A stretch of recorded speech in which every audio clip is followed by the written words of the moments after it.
Dante's Boxing Nation, what's going on, guys? Well, it looks like David Benavidez has finally relinquished the title of being the boogeyman, or one of the boogeymen in the sport of boxing. When there is news that a big fight, a fight of this magnitude, has been agreed upon, and then one of the fighters comes out and he says that's false, nothing has been agreed on, that's not a good sign at all.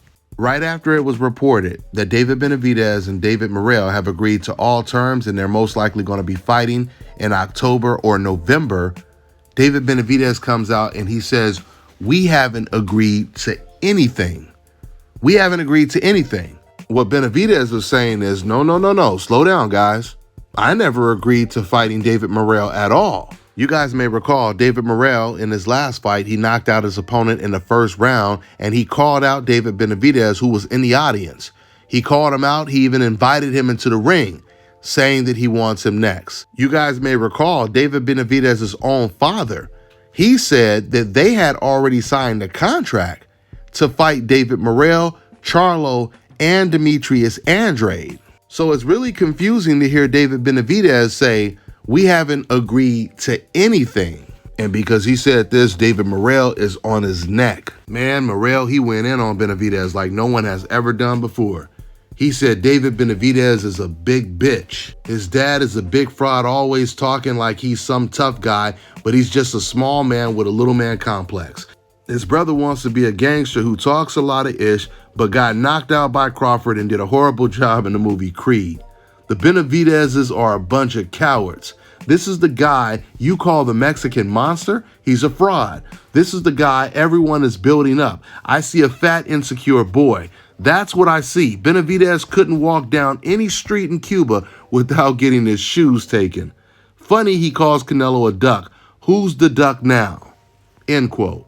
As I was just reading that to you guys right now, that was my first time reading the entire piece. After everything Morrell just said right there, it's going to be almost impossible for David Benavidez to justify not fighting David Morrell next if he's not fighting a bigger name like Canelo.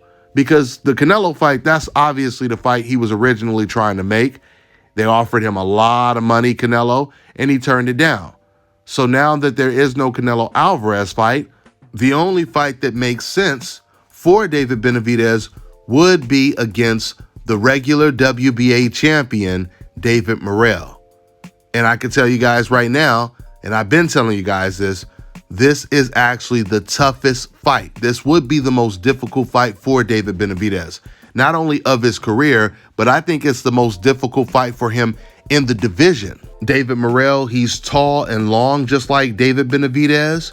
He's extremely athletic. He can fight on the inside and on the outside and has good power. I think David Benavidez, he understands that this is going to be a very, very difficult fight. But there's no other fights out there I can think of that will be available for him next. You know, when it comes to Charlo looks like he's most likely going to end up fighting Canelo next, or even Demetrius Andrade. So there's no other opponents for David Benavidez to fight. So it's a little concerning when you hear David Benavidez say we haven't agreed on anything, because normally there's some type of stipulation. And clearly there are no stipulations. There's no roadblocks. There's nothing that's stopping the fight from happening. It's not like a problem with a rematch clause, or it doesn't sound like there's a money problem. So if there's no stipulations holding the fight up, then that just means that David Benavidez is really, really looking at this fight as an extremely dangerous fight. But I believe there's a very good chance that he's still going to take it, according to what his father said, when once again he said that they already signed a contract to fight Morrell and, Charlo and Andrade. So let's see what happens from here. But that's all I got for now, guys. I'm on to the next one. All right, now check this out, guys. If you're looking to repair eczema scars, burns and bruises, dark spots and blemishes, fever blisters, diabetic ulcers, this right here is the perfect product for you guys. It's called LO Key Face and Body Oil. Athletes and top-ranking boxers, they're also using it after training to reduce swelling, inflammation, and to ease the pain. So get yours today. Go to LODkey.com, like them on Facebook, and follow them on Instagram.